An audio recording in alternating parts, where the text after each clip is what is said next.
Chris. Mr. I'll be right back. Smart Or carry on. Talk amongst yourselves. Okay, so this is the one. So I got a care package from Jim with several different. And so that's what he's tying tonight. It's Outlander. In person, if you were to see this, the barring on the feathers, the little bit of red underneath, and just the finish on everything, beautiful. And by the way, Jim. Yes, ma'am. The research and development, Bass liked this one. Oh, they did. Oh yeah, they did. So yep, I got a couple largemouth buckets yesterday on that, just in my 2-hour. Gotta try it. And that was the gray one. No, this is the more camel. Yes. And then the gray one I didn't try yesterday. I just took the one. So I was like, I picked my favorites, but the more camel color, that guy, yeah, 3 bucket mouths yesterday. Gray, nice. I didn't try yet. Sweet. And then I didn't try the pig sticker, but we'll see how we have on time. But yeah, if you guys ever want like a wire worm, which works great in our area, yeah, this is the bomb. Just from the different, what he lays in on the wires on top, just beautiful finish. Yeah. Anyway, so this is the fly we're tying, and I'm gonna turn it over, and you can see it's dry, but like looks kind of crusty. It's not crusty. It smells like fish. Yay. It does. It has that smell. Anyway, as we go through this though, Jim, if you can cover kind of the difference between, with our saddles versus Schlapplin, kind of how you buy it, how you shop for it, what you're looking for, because I think that's one of the confusing things, or maybe a substitute that might work and lay just as flat. If you've got that on your impromptu, me asking questions, that would be awesome to add in tonight. Yeah, and I am trying to find my camera here to, well, that didn't work at all. Let's see if I hope I don't lock you guys out. Eek. Oh no. If you do, we know where to find you. Well, I'm trying to get to, we do see you. You do? Yeah. Yes. Yep, we can see you. We see you. Do you see a little camera picture down as you move your mouse cursor around? Do you see a little picture that says stop video underneath it? Well, I lost the whole blessed thing. Let's see. I don't know why.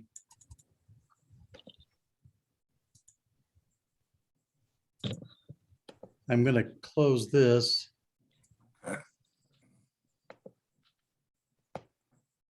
If you lose us, Jim, just, log back in on the Log call. back in, yeah, because I'm watching. But it's funny, Yep. See you, we can hear you. If you're on a Windows, you might try hitting Alt-Tab. That will shift you between all your windows. If it's just gotten hidden on you, sometimes that'll allow you to find it again. Yeah. Well, rats. Let's not record this. Too late. Yeah. Yeah, too late. We're already on. Control Alt Delete and reboot. Well, I was trying to change cameras. That was probably my first mistake. All right, I'm going to log back in here. Wait a minute. Oh, yep, you're going. Keep Yep. on going. You lost your video, but you're in the right area. Yep. Hmm. So do you see over on your left-hand side, do you see where there's your microphone to be able to mute? And then you see a little video camera and it'll be on the left-hand side of your screen. There you go. Let's see. You have There. to move your cursor a little bit and it'll show up. Yeah, I've got you guys now. But I'm trying to switch to my other camera. That would be, if you scroll down to the bottom left where it says stop video, it'll have the video and then the up chevron. Got You it. click on the up chevron. There, got it. Geez.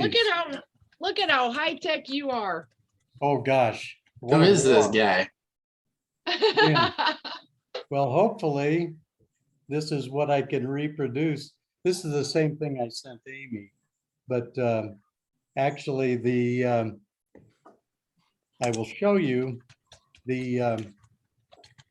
my wife gets fly fishing videos. I'm not sure why she fly fishes, but she gets them more often than I do. But this fly is called the Loch Orty. And that was, I referenced that in the written portion that I sent out. And it was named after the Loch Orty or Lake Orty in northern Scotland. And this particular fly, this is tied like on a, gosh, I think that's a 14. And it's a black soft hackle, a brown, and then a white, and then just a little thread head. And since, I listened to, I'm sure all of you or most of you probably listened to or heard of Davy McPhail. You know, I can't understand a word he says hardly, but his flies are beautiful. And so this is the way he ties the Loch Orty. And so I went and looked up a bunch of stuff on it, and they said, since Loch Orty is kind of a windy lake, they would tie this on, dress it like a dry, and dap it because of the wind. And of course, when it's being dapped, sometimes the fish will take it as a sedge, as they call them, or a caddis. He says even when it gets wet, it still fish as good as a drowned, natural. So, of course, I tied this fly, and as soon as I got done tying it, my first reaction I always have is I take it and stick it in water. And when I did, this thing came out, see if I can just pull it back. It came out looking like that. And I said, streamer. And so I grabbed a size 8 hook, and I tried a lot of different things, but I had come up with this, with my pattern here. But, you know, it was just one of those trial and error things. So my wife watched, and I both watched the Outlander series, you know, about the Scots, and interesting show. But I guess she liked it more because of the leading man. But anyway, you know, great show. But they and maybe it was the men in kilts. Heck, I don't know. But you know, the guys wearing the kilts, they had these kilt pins and other, I don't know what you call all the different things they have on there. But so I tied this fly. I thought it looked pretty good. She walked by and she said, "Don't you have any of those little feathers that have that dappling on them?" And I said, "You mean the mallard flank?" And she said, "Yeah." Well, she does a lot of art stuff, so she looks at it a different way, different eye. She said, "Why don't you put that on there?" So lo and behold, I tied that on as the overbody, got it wet, and I said, "This is the bomb." And she liked it, I liked it. I said, "What should we call it?" And she says, without hesitation, the Outlander. So there you go. I had no choice in the matter, but it works for me. And I've taken it and fished. I too have caught bass on it as well as trout. It's a fun fly to tie. To me, it was what I found interesting was there you have all these schlappen feathers that I've used for other patterns. And of course, those mallard flanks, And if you get in a bag of mallard flank or schlop and you go, what am I going to use these things for? You keep them in your drawer for ages until you have to toss them out. And so I said, well, this is going to work here, I think. So all those long feathers are perfect for this purpose. So without further ado, here's what I'm using is a size 8, a TMC 5262. You could use a 5263. Gosh, I think there's another, there's another, gosh, I don't know what it is offhand, but there's some other long streamer hooks like that. Also, I'm using these 1/8-inch tungsten beads. So that's a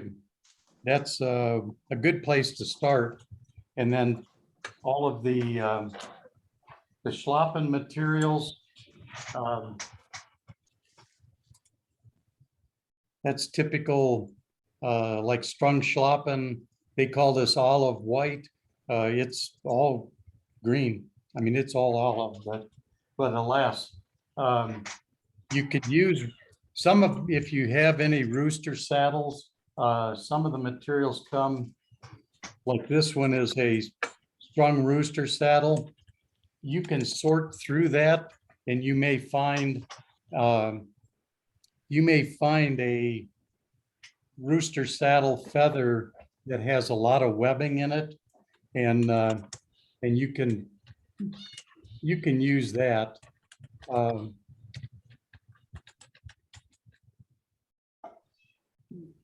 I've got some interference behind me. There's a little deer standing outside the window here behind me, crying for its mother. They make quite a racket. We could hear it. Okay, so I put that in there, that hook with the bead mounted. I'm using this Uni-Thread, the 6/0. They make like a fire orange. It just depends if you want to use the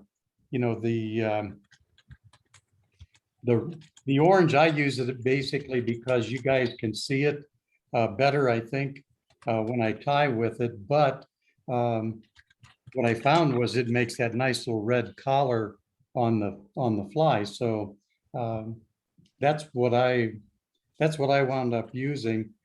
But I'm sure you could use any, maybe a 70 or a 140 denier in the UTCs. I'm going with this 6/0 though. You quiet her down. So what I did was I started my 6/0, ran it back to the bend of the hook, and then to prepare the feathers, I'll show you what I'm doing here. Try to straighten this one back out a little bit. This is black schlappen, and what I've done is I hold it by the tip, stroke the barbs down, and what I'm looking for is the length of the barb, because I'm going to tie it in at the back. Well, this is going to become the tail. So if you get down this feather further, you can see the barbs are longer than the hook shank. So if I tie it in there, I'm going to have a really long tail. So it depends on what you want. This one I tied short, and this one I tied long, so you have a longer tail on it. So just it's kind of personal preference, but what I do is stroke these down, find the length of barb that I'm wanting to tie in for my tail section, and so I stroke it out like that, trim that tip off, and then I'm going to tie in at the bend, and I'm tying the shiny side toward me, or the outside of the feather, however you look at it. And I'll take my thread up. I usually run it almost half shank. And what I'm doing is I'm going to wind up with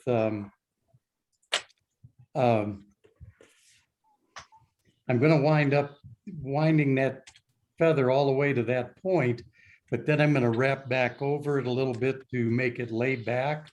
So you can always wrap further than you think you're going to need, and then you're going to wrap over it. So and I've watched Tim Flagler so much, I've kind of fallen in love with the plunger style hackle pliers. So what I'm going to do, I'm going to fold these feathers back. And at this point, it's a little tricky because you're working around that hook point. And also, I guess what I should do here, I'm going to put an earring backer on. My favorite little blood stoppers. Doesn't always want to stay on there, but when you're wrapping here, but all right, I got my thread wrapped up here.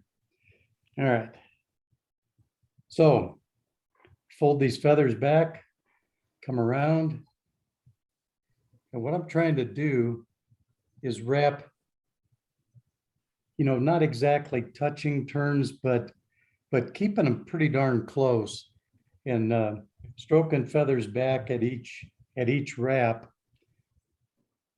just trying to keep this all nice and even here. Very much like a soft tackle. Absolutely. Yeah, absolutely. And it's and that's what we're using as a schlappen is a big soft hackle feather, but I'm going to wrap these in. It gets a little easy. One thing I found was, I don't know if you guys, not that I use this on myself, but this is a brow and comb brush that I found at Walmart. Has a cool little comb on it, and it has a brush, and I found that those hackle fibers get stuck under the bend of the hook, and I brush them forward with that comb, or the brush part, and that helps keep from trapping a lot of these barbs. So anyway, I'm wrapping this around. I'm getting up to, I've just gone by the hook point. I'm going to go, you can use the whole feather up if you really want to. And the color choices, I did it just something that appealed to me, and trying to mimic minnows and things. But okay, so I'm going to stop right there with my winds and tie this off, drop 2 or 3 wraps here. I'm going to cut off the waist.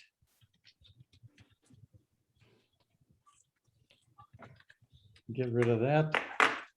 Now you can take your brush and brush back, clean these up a little bit.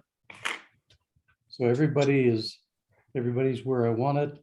And I'm going to wrap back over those barbs a couple turns, and see, this is what I mean. I'm already back to not quite the hook point, but I can come back as far as I want if I've wrapped further than I wanted.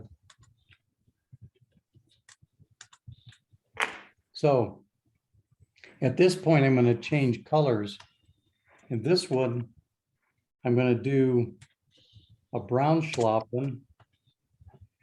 Same way, same routine, but this one, if you look at the barbs and where I tie it in, they're going to wind up about maybe halfway down that tail. And that's, see if I can get some better light on that. Like that. So you can kind of measure those barbs out by gauging it against the tail that you put in. So I'm going to tie this one in. Couple of good tight wraps there. And then what I'm going to do is I'm going to take one of these olive ones. I like to strip some of that fuzz off. If you have to clean your own room, you're going to hate yourself because, boy, these things make a mess. So there I've pruned this one back. It's about the same length. Cut the tip off of that. I'll tie this one in. So you can tie these in at the same time and wrap them together. That way you can blend those barbs, and that really starts coming together. So you can start seeing the colors blend pretty slick. So put these together, get my plunger pliers. Okay, same routine, fold them to the back. Start taking wraps. And these are like touching wraps. And I'm going to work my way up to, I'm going to come quite a ways up the hook shank. But I still want to tie in a red or an orange feather for the gill. And it's funny that red or that orange feather, Amy, I don't know if you noticed it or not, but when it gets wet, that red kind of jumps out of the colors a little bit. So my advice is always it is perfect, Jim, and it absolutely does. And then especially because I was on pretty clear water and you can see it, so it was totally it worked absolutely. I would say get the red in there. yeah, and I don't know if if it's more pleasing just because I'm tying it and I go, well, that's supposed to be the gills and makes me feel good that I did it that way, or if it actually makes a difference to the fish or not. But if it works, it worked for you, it's worked for me. What the heck, can't argue with success, right? So I'm winding up, I'm pretty much right up by the back of that bead. I'm going to tie this off. It's almost impossible to crowd if you're because we're all concerned about crowding the hook eyes and getting too much material up by that eye. And I've still got a couple more feathers I want to put in. So I'll brush this back out of the way. Now you can see how nicely these colors have started to blend. Really takes on a whole different look. So now I'm going to wrap back over these again. And that's why I say at this point, see, now I've got, probably an eye width that I've already opened up from that tie off. So you don't have to worry a lot, like I said, about crowding your eye, especially with a bead, it doesn't really matter. But so now you can use a red for the gill, or I found this color and it's really crazy. They called this root beer. Now I don't know about you guys, but that is orange as it can be to me, to my eye. But I like it either way. It's the red one or the orange one. The red one that I had, this is rooster, and you can see, if you look, you can see the webbing in here. So these tips, this is tailing material. That the hackle that we have these days is so good that you can't hardly buy bad bad hackle anymore. So I'm going to use the root beer one because I want that nice soft. And what I'm going to do is tie it in right there. Wrap over it. I've got a little piece of quill sticking up. You can nip that stuff off, but I'm going to build a collar in there anyway. So again, the plunger hackle pliers, I love these things. I'm going to do that same routine as wrapping these, wrap these to the back. And that's one turn. And I'll come around, but I really don't want 2 full turns on this. It just too much. When it gets wet, it will just jump out of the rest of the colors. So I'll tie that off. Trim out the excess.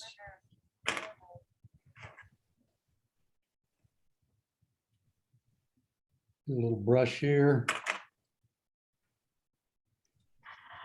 Sweep that back, tie over again. And see, I still haven't lost any room up here. I still got another, I can still tie another couple feathers in here.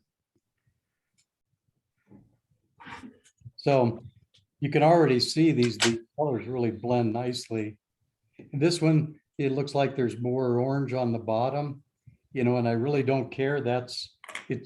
Each one is going to be a little bit different. It's not going to matter. So this one, and I didn't include this in my little directions there, but I found this.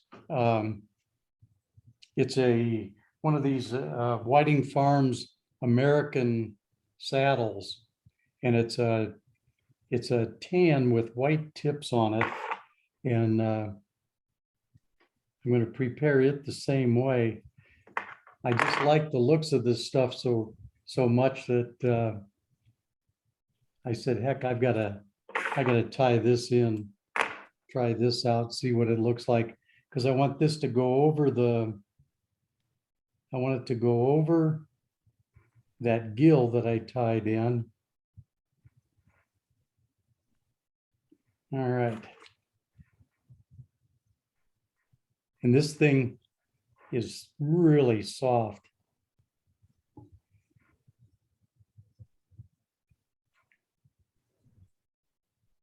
And I'm still trying to keep the shiny side of that feather to the front of the fly.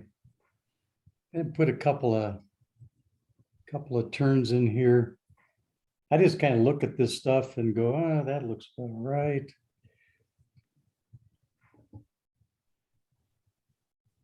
I think that's plenty. I'll tie it off. It's just another added color on there. Gives me another little dimension.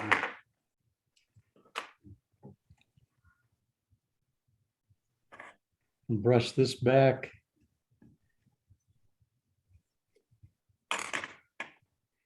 And what I'm doing is moisten my fingers and raking this stuff back. That kind of helps that stuff to lay back. So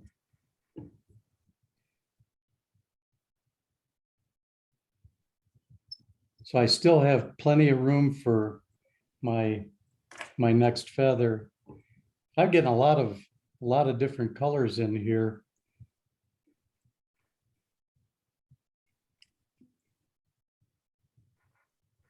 All right, and now this was what did it for me, was to take this this mallard flank feather. These are a little tricky to mess with, but I know Amy uses them for the, oh, what the heck? Wally wings. The Wally wing. So I prepared it the same way. I'm going to snip that tip out. And then the thing I found, and it's, you know, it's kind of a personal preference. If you take this and tie it in by the tip, when you start to wrap, you're going to take this piece, the piece that's going to be underneath, and it's going to get doubled up, and it gets kind of messy looking. I tied a few that way. I didn't like it. So what I did was I started stripping that side off. Let me get that last piece. So I stripped that side off like that. So I don't have anything that I'm going to wrap over. Just what I found worked for me. And then I'm going to tie that in.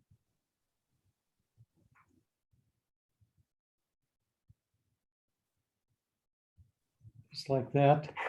Try to get that little tip out of there. And I'm not too worried about this tie-in. It's a little fragile, but I'm going to put head cement on this anyway. And so it's going to be really durable. So here's the last piece. It's still stroking these back, just trying to get them even so that when I'm done, I've got a fairly even coverage. And this, I mean, of course, this is just personal opinion, but I think what, in my mind, what I was seeing, these little, the little barred marks on that mallard flank were like par marks on a minnow. So that was even better to see that. So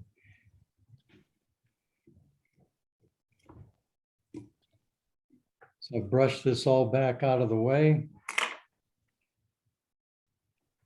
And then I'm just going to build a little bit of a collar here. I don't want too much because it'll start looking like a plucked chicken there with a skinny neck. But now you can see all I've done is brush this back, tied back over, and everything is laying back just right. At this point, I'm going to do got to be careful here. I've got a camera right here about 2 inches from this fly. I'm going to go ahead and do a whip finish. Tie that off, and hey, assistant. I had to call my assistant because the last step in this fly is I'm going to take that little blood stopper off of there, put this on the plunger hackle, and now I'm going to have my assistant take this. And the cool thing that I found, if you think about this, it makes sense. At least it makes sense to me. When you run hot water over that fly, it softens all the barbs and quills, and when you stroke them all to the back like that, they're going to have a memory. When they get hot in that hot water, they're going to dry in that back position like that. So you don't have a big bushy looking fly. You've got this nice sleek looking fly when you're done, and it will hold its shape.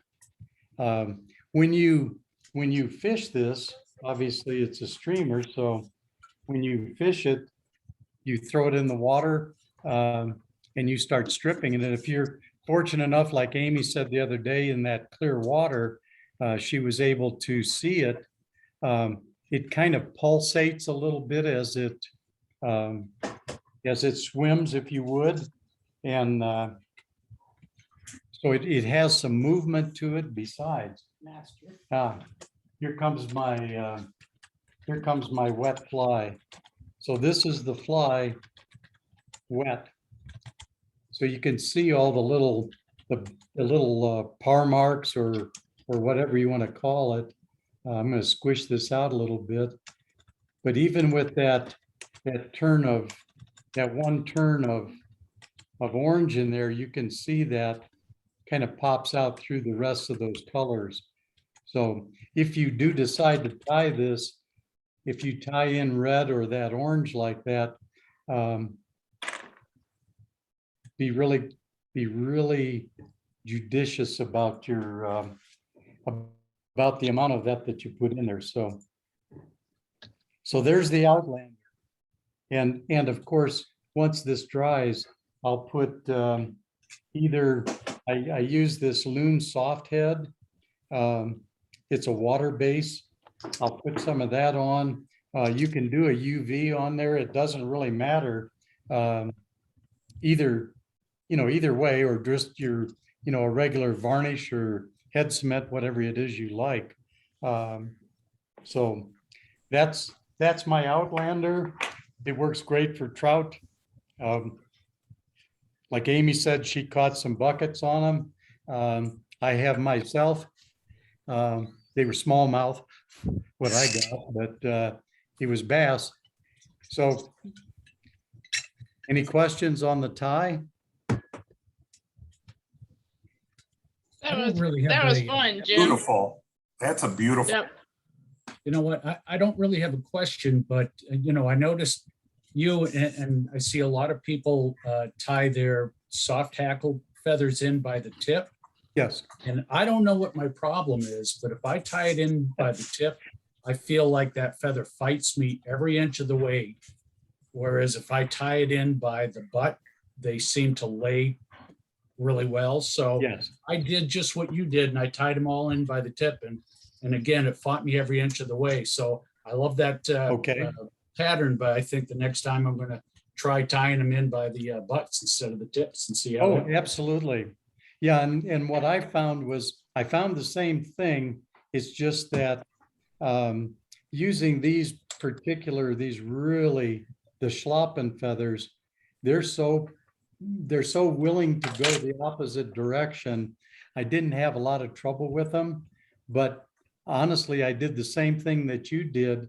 Is if you tie it in by this butt, then you're not fighting the natural tendency of the feather to want to lay to the back. So I've tried it both ways. My only concern when I tied it butt first was that I had a thicker quill there, and I wasn't sure if I liked that part, but that was my only complaint on it, honestly.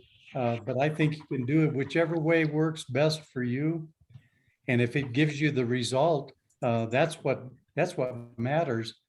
And the funny thing is, I've fished these flies quite a bit over the past, 3 or 4 months, and I have not had one of them come apart yet. So they're extremely durable, even though that Schlappen's kind of a flimsy looking feather.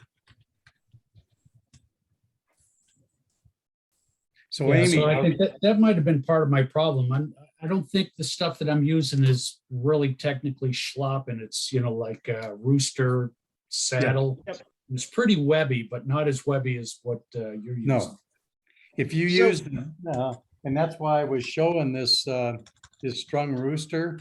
Yeah, I that's used what I was that, using. But boy, I'll tell you what, I had to search through the packages to find the webbiest portion. And then I went, well, why are you doing that? I've got Schlappen, a bunch of it, because I was tying other things that used Schlappen. So I said, why fight this? Because like I said, the hackle today, even the worst hackle we have is probably what somebody used as dry fly hackle 50 years ago. So. Well, and one of the things I'll add in there too, just as far as with different materials, let me see if I can switch out on some. So there's a lot of the body of it, or the characteristic of the feather, is what really makes the difference with that part too. So this would be just your regular hackle that comes off of a saddle. And so that's the thicker end when you drop it, or you can get, I mean, it still comes in the bugger packs and different things like that, but that's typically to one end where it starts getting more thick on this side. And what it does, the easiest way to figure out if you're working with Schlappland or not, is pull it back, because if it starts getting kind of a little bit of a greasy look to it without doing anything, this is without any lotion on my hand or anything else like that. So this is the regular grizzly, and it works on the lay. The one thing is that you have to think about, just like with doing wally wings, is that you're going against the spine, and the way to reverse that is, pinch it, make it into kind of that arrow. Yes. And then you're trying to lay the spine. Just imagine the spine going as close as it can to the hook shank, and that'll be a lot more successful. But you can use the rooster because it'll still have that little bit of greasy feel to it. Now the difference is when you get to Schlappland, I don't know what happened to this, but I mean, look at that. Without even doing anything, that's just a bad hair day all day long. You only have to touch it in the pack, and it's like you think of it as almost ruined. Because you're going, okay, wait, I want it to go back this other way. But it has a very greasy texture to it. And so same thing, if you're working against, you're trying to make the feather do what you want it to, but if you also bend it and almost kind of create where they're all working together in that on the lie, it does make a little bit of difference, but you can also find where you have that greasier texture in a regular grizzly pack. Just work the feathers backwards. It has a great separation to it. And then you go the other direction and it just doesn't look like a comb would go through that. That's because you can get packs of it, but you can also, so here's a marabou pack, same thing. This was sold as marabou, right? And you look at the top and I'm like, oh yeah, sweet. It's all Schlappland too. So you get your marabou down at the bottom. And then, but if I just open the pack on this and just start going backwards, I'm like, oh yeah, it is. So you got double the bonus. It's being able to kind of identify at a glance of which ones. Again, this is one that would come on a grizzly pack. See how fluffy it is? It has such a lighter texture. It's not as water resistant. This is actually more of a water resistant feather for the bird. So that kind of helps, but they both work.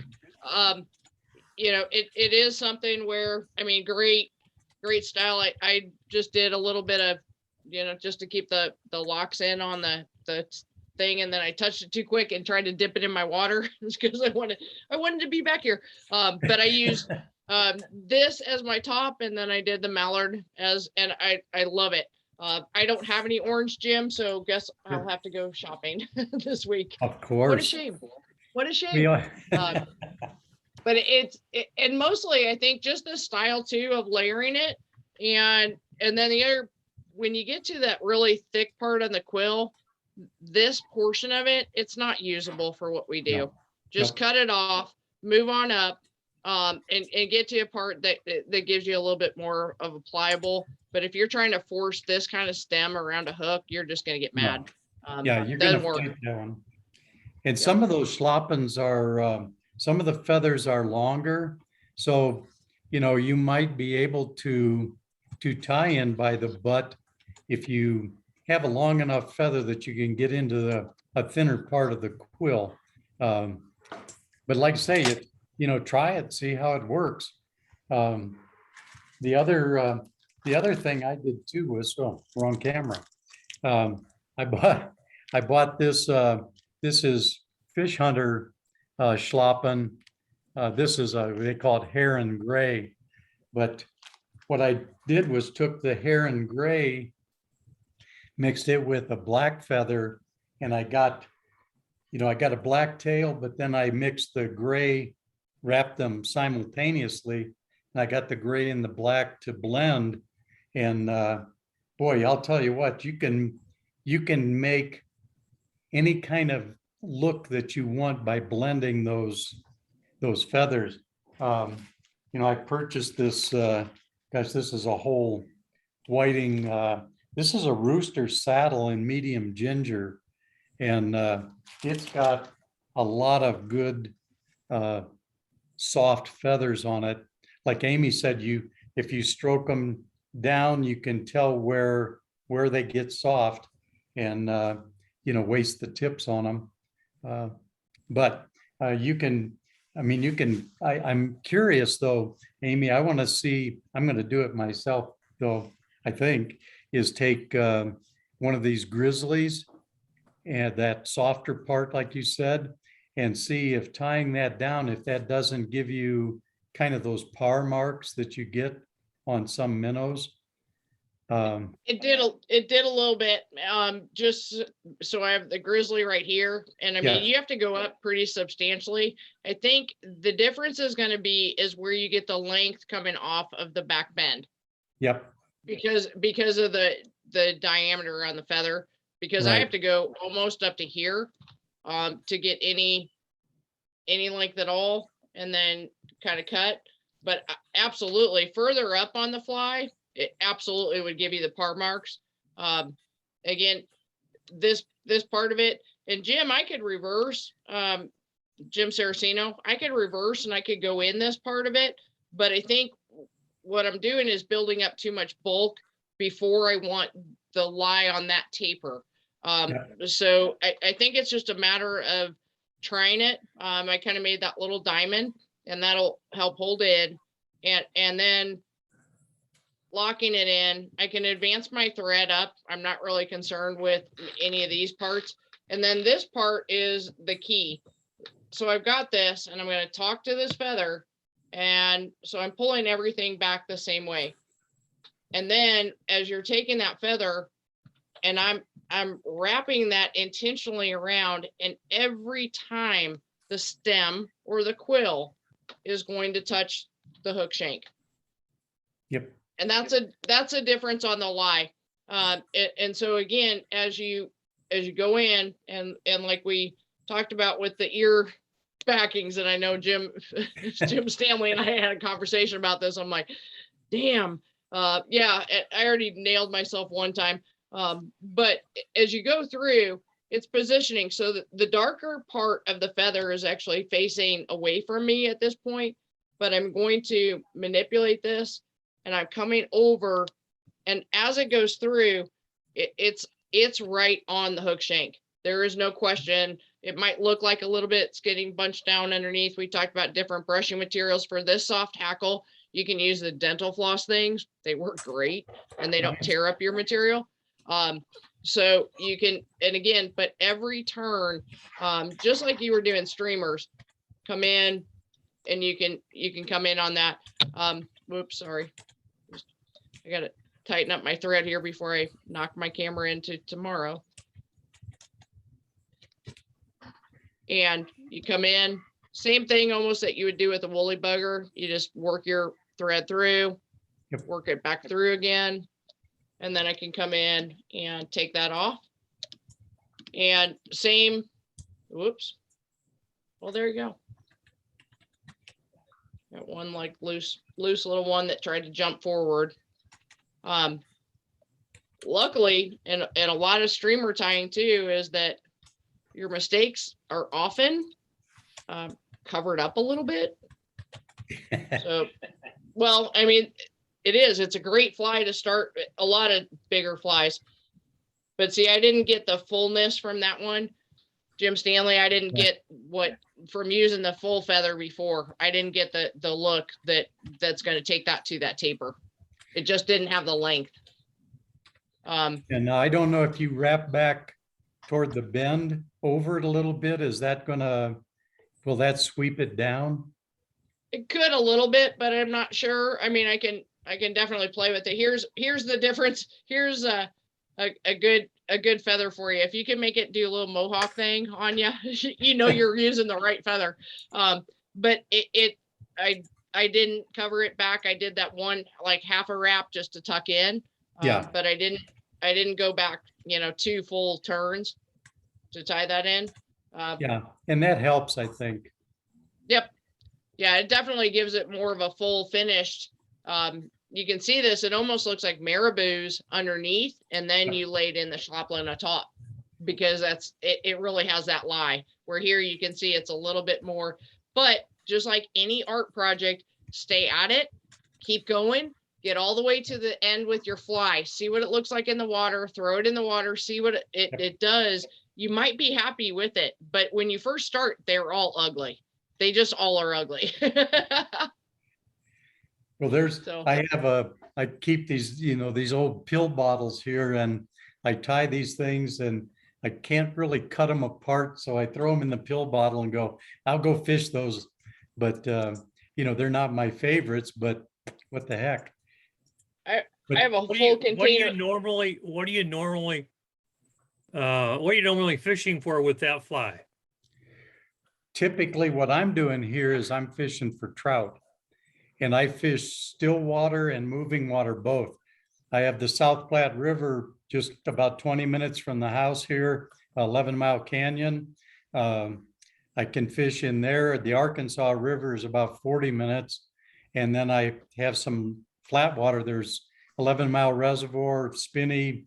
I have some private lakes up here I fish. Just keep on rubbing it in. Yeah. Well, Yeah, really. Thank you very much. Us Flatlanders really appreciate that. but we have one of the guys in our Healing Waters group that has a ranch down at Canyon City, which is about 45 minutes south of me here. And he has a pretty nice sized pond on his place, and it's full of really nice rainbows and bass.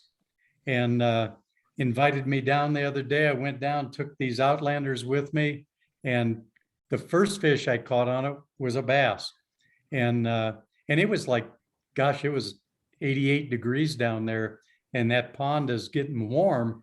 The trout were staying down low, but I did manage to pick up one rainbow, and but a lot of bass on it. So it worked great in still water.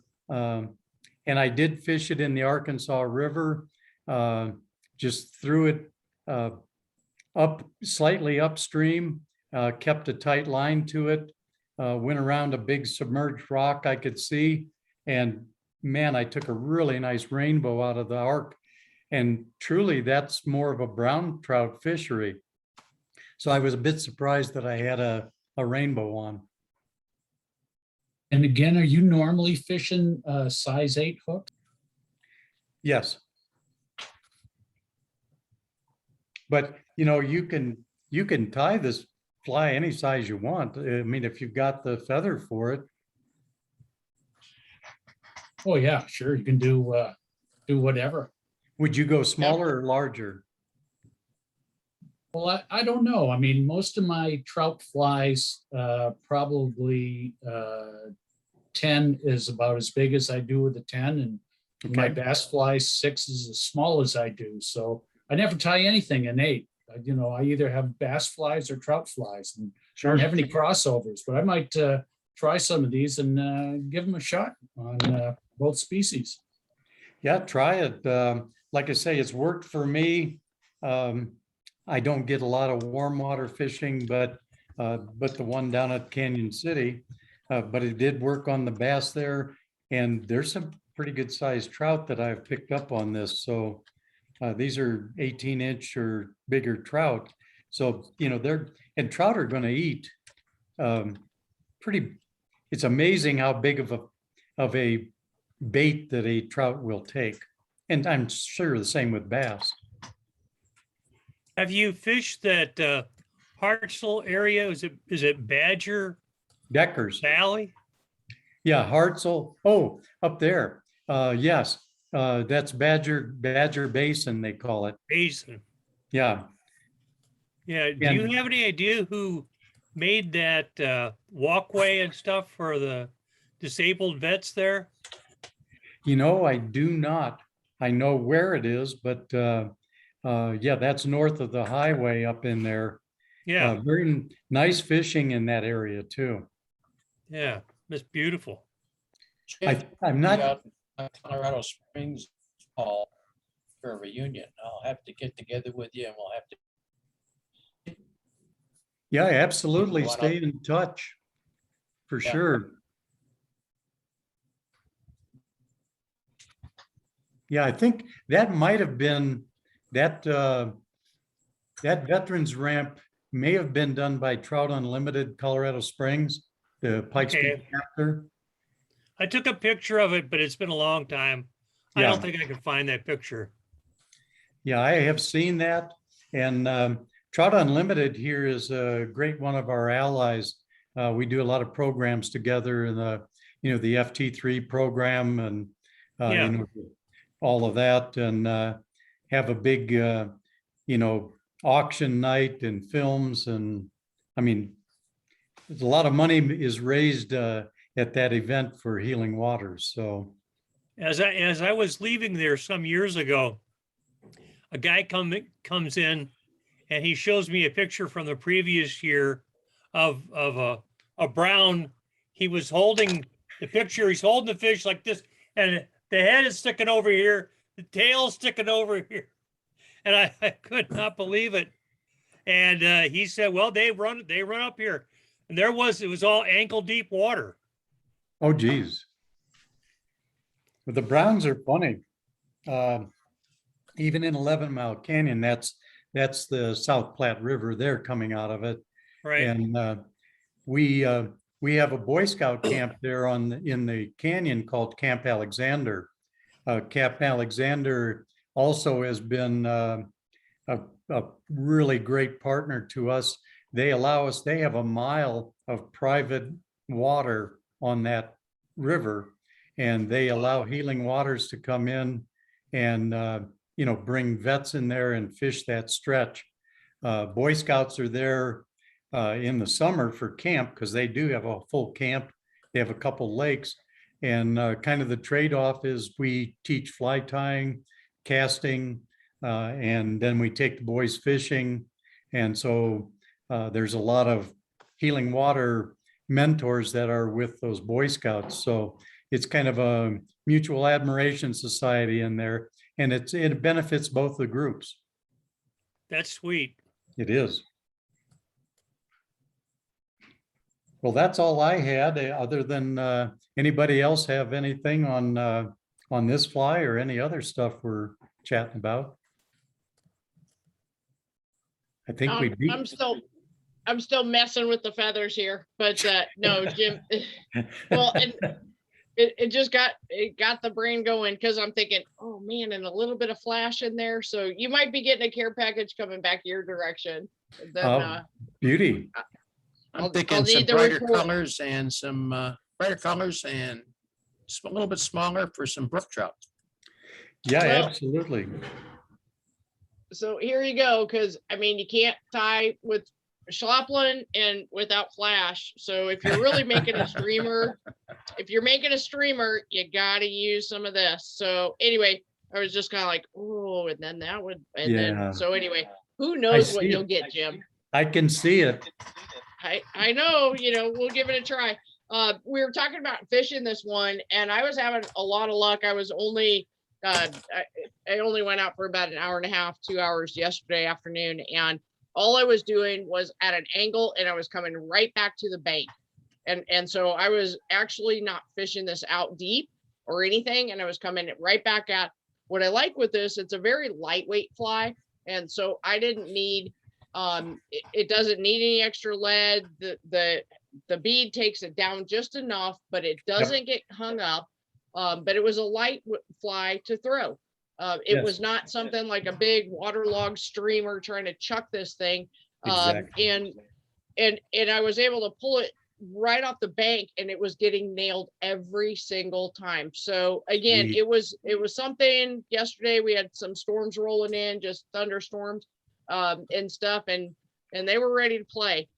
They weren't Nice. big, huge, they weren't monster, but it was just fun. And what was fun for this area, so the bluegill were hitting it just as fast and just as hard. And so that was kind of fun too, because I think it's a multi-purpose fly. I agree. And one thing that I did not mention, and I'll mention it real quickly because I know you're done. I also tied this on a jig hook. So it's a thought. Look at some jig hooks and think about it. You can still do the thing, and maybe, like John said, maybe a little smaller. You can use it for brookies. You don't have to use tungsten. So, it's Ooh, creation, create. that might have gotten Jim Saraceno going because of his Paragon, a whole new version of that one. There you go. With this. So anyway, all right. Well, thank you. And so next week, we don't have a topic. Does anyone have anything that they would like to see, they are interested in, or any of the above? Anything? You guys are going to do this again. Nobody's going to say a word, and then you're going to say, well, you pick. Well, you know what, I'll pick then. And you'll be watching me stack deer hair and do caddis, or I don't know, we could do another game changer. Anybody have anything they want to see? No, you go ahead and pick. I'm always interested in equipment, on-stream equipment. There's always somebody coming up with something that I wish I had 20 years ago and that kind of stuff like that. So what kind of equipment? No! John, you're getting your own. What was that? So what? So Terry, what kind of equipment? Because you have every piece of equipment that I've ever seen. Yeah, pretty much, but there's always something new that you can buy. I'm always,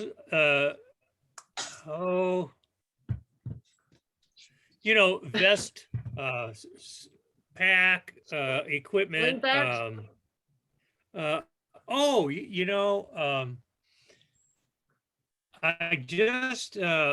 been having a hard time seeing the end of my line because it's green, and I had Tommy Hargrove put me a piece of shooting line about 2 foot long and with an eye on either end. So I'm going to add that on there to try and see if I can catch the end of the line, use it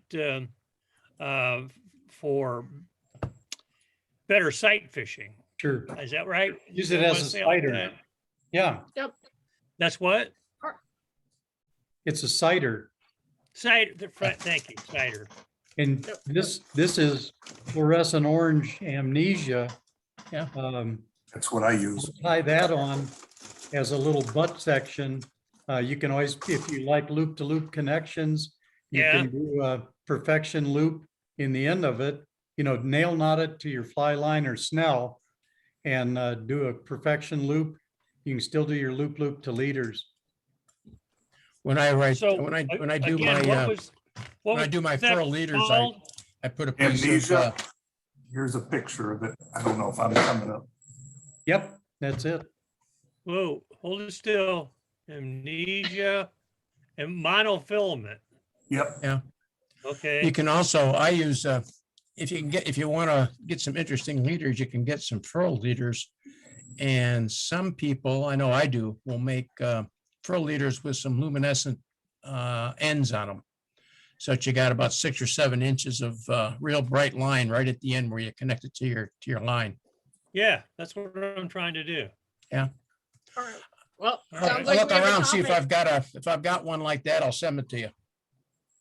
Sounds like we have a topic for next week. We can talk Yay. about lines and leaders. Yeah. And Sorry, one- John. I want to say, Amy, that I have learned more over this series of Zoom meetings than, not that I know anything before, but than ever. So I'm really appreciative of it.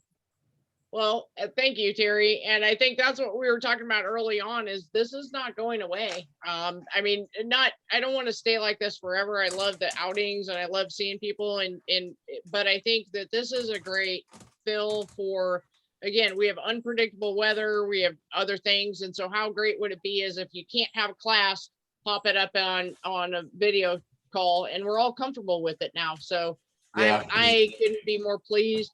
And I know I've been fortunate enough. And if you guys aren't joining Omaha's calls, you are missing something. So I've got they've had- a comment. Last week, hang on, Walt, I'm not done yet. So just a minute. So There's no anyway, if you guys dynamite aren't- conversation.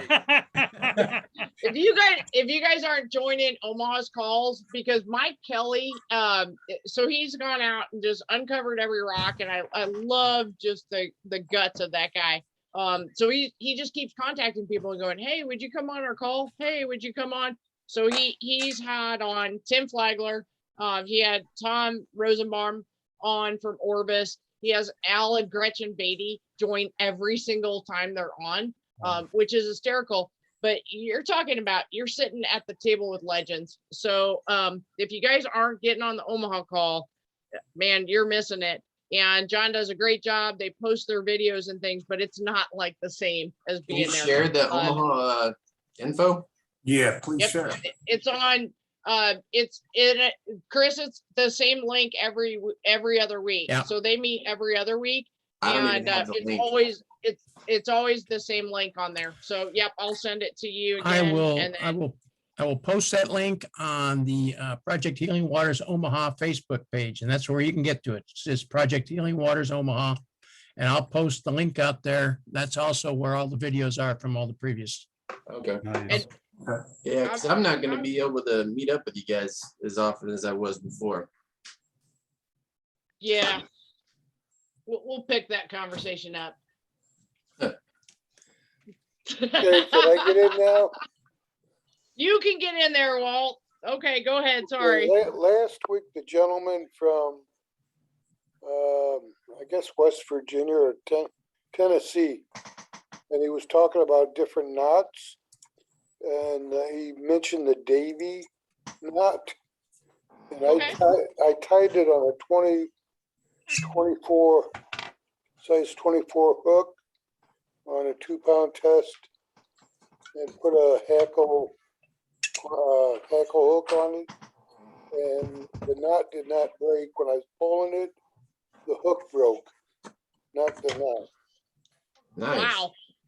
We need to learn that knot then. It's That's quick and awesome. easy. Well, that's one of the things for like next week on Sure. tying the knot or different knots. Well, so I know I know 3 knots. So, and I use 3 knots all the time. But I think next week we're actually let's go through, just have your cameras up and ready to go. If we'll just deal with the quality. If you don't have a high-tech camera or something, that's fine. You can still hold it up to your screen and tie your knot. It works better if we're using kind of a paracord or something. If you're using a mono or a fluoro or something like that, we're not going to be able to see what you're tying. So if you can practice between now and next week with something that we would be able to see on a camera. Yep. Backing. And so, Walt, you're on the Davy knot next week. Okay. I didn't say I was going to do it. I could do it. Well, I like that knot. But yeah, I Obviously it worked. I'll do it. But my comment is, you couldn't even see the knot compared to a clinch knot. The clinch knot, when everybody was talking about the fish coming in and darting out, this knot, you can't see it, and it's strong. I'm ready to learn it. I do the improved clinch, and that's what I'll call that one for next week. Y'all can pick your other ones. Okay. But we'll go through lines and visibility and knots next week, unless somebody has another idea, and then we'll move to that. But all right, folks, it's time for One dinner. last thing. And, One last thing. Oh. Tomorrow starts voting for the fly competition for Project Healing Water.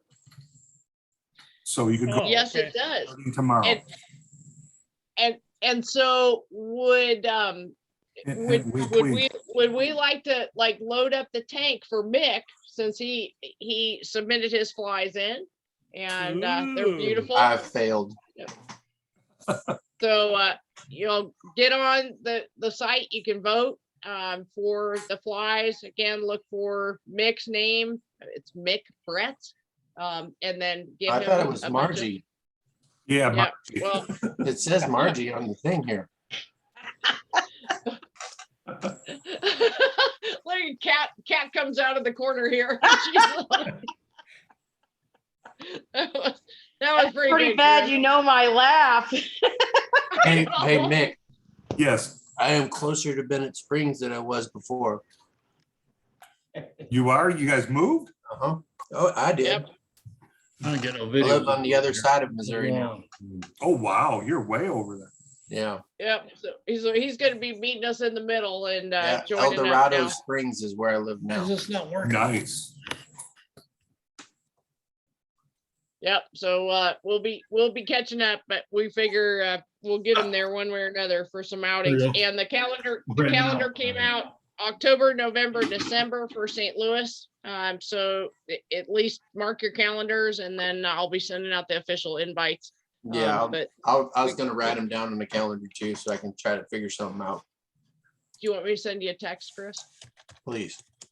All you right. know- you know I don't- Dropping. You already know I don't check my emails.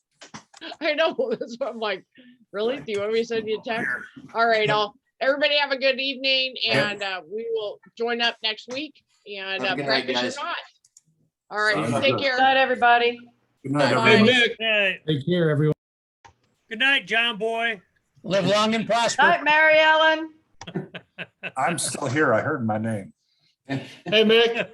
Hey, Mike, how you guys doing? Good. How you doing? Got Lauren here. Hey, how you guys doing? Yeah, we were watching you guys. Yeah, pretty good fly they did. I don't know if you got to see it. It had some really cool colors in it. It's like a good substitute for a woolly bugger. It was neat. So I'll be Yeah. posting this out soon. Now, I always put it to that YouTube. So if you look up Fly Fishing with Mick, and Okay. you won't see a photo or anything, but you'll see like a red circle with an F.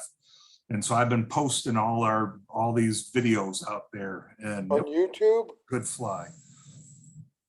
You said on YouTube?